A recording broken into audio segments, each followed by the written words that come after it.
Hi, okay, I know, how ironic, a person who makes a living off of social media telling you not to care about social media. Okay, hear me out. You know what I did buy because of my favorite influencer? This, and I don't regret it for a second, okay? I drank a gallon today. Look at me. I'm better than you. My pee is clear. It's 2021, you probably have a social media addiction, don't we all? Let me go check my, you know what I'm talking about, my screen time, That's ugly. That is ugly. I think on average, I spend almost 11 hours on my phone a day. Whether it's Twitter, which I don't know why you would want to because that's just endless doom scrolling, you know what I mean? But I think that's why we're addicted. Instagram, you love her or you hate her. TikTok, I used to have TikTok back when it was embarrassing to still have TikTok. So when I would take it out in public, I would like cover my screen or I would delete the app before I would hang out with friends because I didn't want them to know that I had it on my phone. Snapchat, does anyone have Snapchat still? I deleted Snapchat like 2 years ago. And is YouTube considered a social media? Like I should probably, yes, YouTube is considered a social media platform. I'm running out of content to watch because all my favorite YouTubers are either taking a hiatus or quitting YouTube or whatever they're doing. So I'm stuck rewatching the same video over and over again and it's Pete Davidson's funniest moments. Don't get me wrong, I really love Pete Davidson, but there's only so many 9/11 jokes that I can listen to over and over again, you know what I mean? This video is inspired by a video that I saw a week ago by Jubilee, and it's called Has Social Media Harmed These Teens? Where essentially there are pro-social media people and anti-social media people, and they just kind of talk it out. Now, what I did notice is that all the people who are pro-social media all had some sort of social media following, and all the people who are anti-social media saw the negative effects from social media like firsthand and don't really have a following. I understand that it's very easy for me as someone who has a platform and has followers on various social media sites to sit here and be like, oh yeah, social media, it doesn't have to be toxic, it doesn't have to be harmful, when I get hundreds of very positive comments every single day. I feel like I'm genuinely surrounded with a lot of positivity while I'm on the internet, and I'm so grateful for that every single day, and I don't want that to take away from this video. There's so much more that goes into it, and I also think it's really possible to have a big social media following and still have an extremely negative time on the internet depending on the way that you use the platform. That's why I want to share some of my tips and advice on how I was able to stop letting social media ruin my life, how I had stopped letting it control my life. For someone especially who has only really had a following for about a year now, I think that these tips and advice will work for you because it's things that I wish I told myself even a year ago, 2 years ago, 3 years ago, so that I stop letting this world make me hate myself, essentially. This is usually the part in the video where I kind of self-promote myself and I go, make sure that you subscribe if you want to be nasty, if not, you're disgusting. Also make sure you have your bell notifications on so you know every single time I post or else you are gross, but it's okay to be disgusting. You don't have to follow me. It's okay. It's really fine. A little bit of backstory on me. I cared about social media a lot. Since I got social media, I've always cared about it. Nicole and social media always went together. I was always posting, I always cared, I always liked that kind of stuff. I would edit my photos to perfection. I would even Facetune some of my photos. I'm not proud of that. I would care about the captions on every single one of my photos. Like I could not post a photo if the caption wasn't perfect, which is so funny because I look back at the captions now on some of my Instagram photos and I'm like, that wasn't even a good caption, so I don't know why you stressed over it that bad, okay? My whole Instagram theme, was it cohesive? Did all the colors go together? How many likes I got on all things, and I just felt a sense of validation when a post got a lot of likes. And I can genuinely honestly say that now a person who has had more of a following than I have ever had in my entire life, I have never not cared about social media so much. That sentence, it didn't really feel cohesive. This is the most that I have not given a shit about social media in my whole life. And I think the reason for all that being is because I realized that having a following, getting more likes on things, getting this validation from people agreeing with what I was posting or saying that I looked pretty or any of that, it didn't make me stop hating myself. I thought that all of these things would make me like myself more, and then I got to a point where my videos were getting views and my photos were getting likes and my tweets were getting retweets and my Facebook photos were no longer getting likes because I stopped posting on there. I still didn't like myself and I still had shit confidence. And I was like, well, this is a scam. I thought that once I got that I just instantly started liking myself, and I realized that that's not how that works. And now, especially when I realize that I'm still gonna hate myself, even if this post gets a bunch of likes, I realize I really just don't give a shit. By the way, I don't hate myself anymore.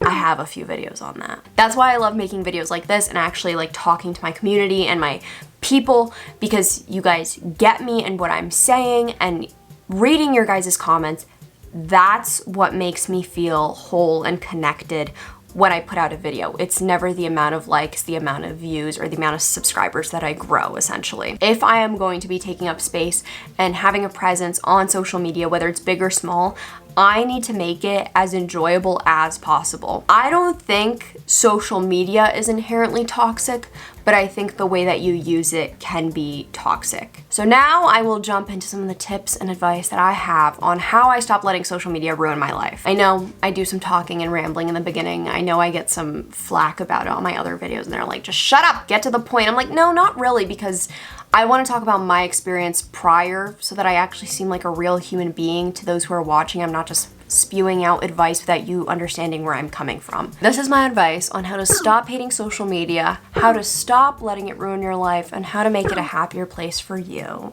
My first tip comes to no surprise, is start unfollowing people, baby. Unfollow people who make you unhappy and follow more people who do make you happy. I remember I went from following a couple thousand people like on Instagram, and now I follow around like 300 or so, and I can proudly say that all 300 on that list are people who are either my friends or my family who I love dearly, or influencers and content creators that I actually want to see their content. I think one of my main tips is that if you find yourself scrolling through your Instagram feed and you ever go, ugh, when someone posts, unfollow them. It's really that simple. If following me makes you unhappy, please unfollow me. I'm being dead serious. If you're watching this video and you're like, I really don't like this girl, and you're subscribed to me, please unsubscribe for your own sake. I am going to be fine if people unfollow me. I don't get like a bruised ego about that. If following me is detrimental to your mental health in any way, for literally whatever reason it may be,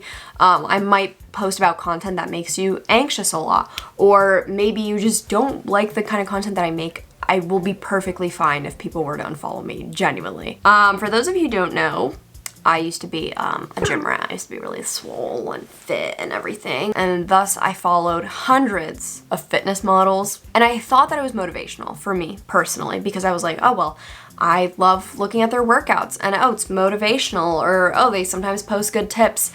And then I realized that it's actually making me compare myself in the mirror every single day. I would cry because I wouldn't look like these girls. If it's out of sight and out of mind, then I literally won't be upset by it anymore. And so I just unfollow them all, and now I don't think I follow a single fitness influencer. And I think at this point with my mental health, I'd be fine following some, but I just personally choose not to because I know my experience with it in the past, and those girls did nothing wrong to me. Those girls didn't do anything wrong, period. They just lived their lives and were good influences to some other women, but to me personally, it was hurting me, and so I just unfollowed, and that's it. I didn't have to leave a mean comment. I didn't have to like go attack them or anything. They didn't do anything wrong. And unfollowing is simple, free, and it genuinely changed my whole perspective on myself. And I always get this comment, but Nicole, like, what happens if I unfollow them and they have that app that tells them if I unfollow them? Like, that just makes me uncomfortable. They're weird for having that app. If you have that app where you track if people unfollow you, delete it. It's weird. That's obsessive and it's unnecessary. You can follow someone, they don't have to follow you back. There's no rule that says that they have to.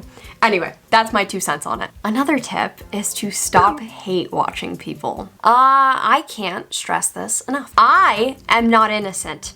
I used to hate watch people. There are certain people on the internet that I would watch their content, visit their pages, look at their stuff, and I hated them. And not like actually hate. Hate is a very strong word, but I really dislike these people. So why was I creeping on their stuff? Why was I hate watching YouTubers? It doesn't really make any sense. And some people are like, oh, well, it's like cathartic. It makes me like feel good. And this is coming from someone who used to do it. I think consuming content that you don't like makes you more of a negative person. I really only consume content that I genuinely like on the internet now, because what is the point of wasting my precious time in my life for people who I don't really even like that much. And I promise that you'll enjoy the internet a lot more when you only consume stuff that you actually enjoy. My next tip on the other side is to stop idolizing people. I know people are gonna have mixed feelings about this. And I know that I have a lot of younger viewers. However, this is coming from someone who had fan accounts when they were younger and was very, very, very obsessed with certain YouTubers and people and celebrities who didn't know who I was, didn't give a rat's ass about me. And I dedicated so much time and energy and money on these people who turned out to not even be that good of people. Most people on the internet are probably bound to disappoint you at one point or another, which is why I don't think idolizing anyone is a good idea, which is something that I'm personally working on because I'm big fans of many celebrities and people, but I am working on not idolizing them and just seeing them as real human beings that I like and support, but can still criticize and can hold accountable, etc., etc. While I do think having fan accounts is an awesome way to like meet people and have a community and a group, because I still have friends from my FouseyTube era. I wish that when I was younger, I spent more time with my real life friends and going outside and doing kid things rather than sitting on the internet supporting a grown man who had no idea who I was and turned out to do some really messed up things in the future anyway. And so find the middle ground of hate watching people and idolizing people where you can watch people and support them, but you don't let it encompass your entire life. This next one is a tip that I need to take for myself, but it's to stop reading comments and threads. I have this issue where I will watch a TikTok video and I will enjoy it, and then I will read all the comments on the video, and then I will notice something wrong with the video, or people are arguing in the comments, or people are hating on the person, and I just get stuck in this thread of comments of people fighting and arguing in TikTok comments. Anyway, go on any TikTok video right now. People are fighting in the comments. But I need to stop reading those because it just instantly puts me in a bad mood, and instantly like there's negativity on that app when there doesn't need to be. Like, I could have just enjoyed the video and kept scrolling. I don't know why I need to read the comments.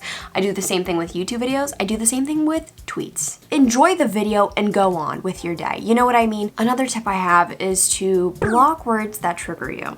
I know some people are like, oh my god, Nicole, that is so PC. Shut the fuck up. There are some certain words, phrases, things that I don't want to see on, for example, my Twitter timeline. Twitter has this cool feature where you can block words. I did that at the beginning of quarantine. I blocked words like COVID, COVID-19, coronavirus, all that kind of stuff because it was giving me so much anxiety to read about it. Now I'm just desensitized, but listen, we're all going through a very tough time right now and anxiety is very high. This is a very, very true story, but back in the summer, I still didn't block a certain word off of my timeline, and someone made a tweet about a certain thing. I'm not gonna talk about it, but someone made a tweet about a certain thing regarding health. It's something I already have anxiety about, and I don't even like reading or talking about it. And I went through the entire thread and I was reading all these different people's experiences and like horror stories, and it put me into such a great panic that lasted 4 weeks. I ended up going to my doctor in August and crying in her office. I didn't even know this woman. It was like a replacement for my doctor because my doctor wasn't in that day. You can't control what other people are posting online,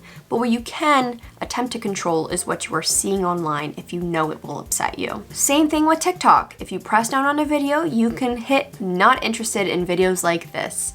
Lifesaver. And my last tip is to not be so strategic with your social media life. I get it. If you're doing social media as a job or you want to pursue it, anything in that realm, I understand being strategic with social media, but personally that's just not the approach that I like to go about social media, and I also think it's just really detrimental for my mental health, to be honest, to do that. For example, I see a lot of TikToks about how to get big on TikTok, how to grow your TikTok, how to get 100,000 followers in like 2 weeks, and how it worked for me. While that's great, and I'm so happy that it worked for you, I think sometimes it's okay to just enjoy things. You don't always have to be monetizing off of every single platform or getting the most amount of followers, or you don't always have to be in a state of productivity and doing stuff. Sometimes you can just sit down and enjoy cat videos on TikTok, and you don't have to be making money from the creator fund on there. You don't have to let these people convince you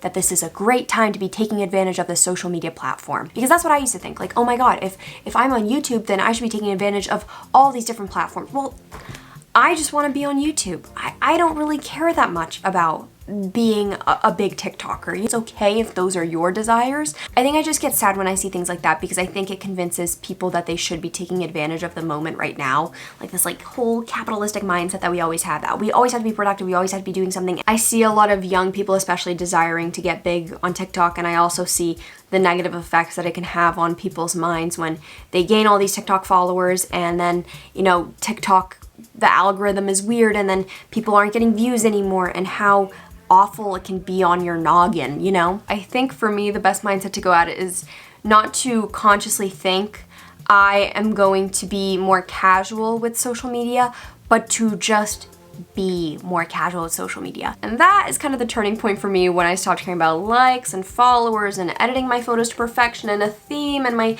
tweets and having a TikTok following and all that kind of stuff, because at the end of the day, it never provided me with fulfillment and it never made me feel more whole of a person. And I know what makes me feel whole as a person, so I'm just gonna continue doing that. And yeah, my cat is crying.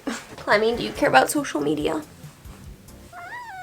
Yeah, I didn't think so. Be kind on the internet, be kind to yourself, and don't take yourself too seriously.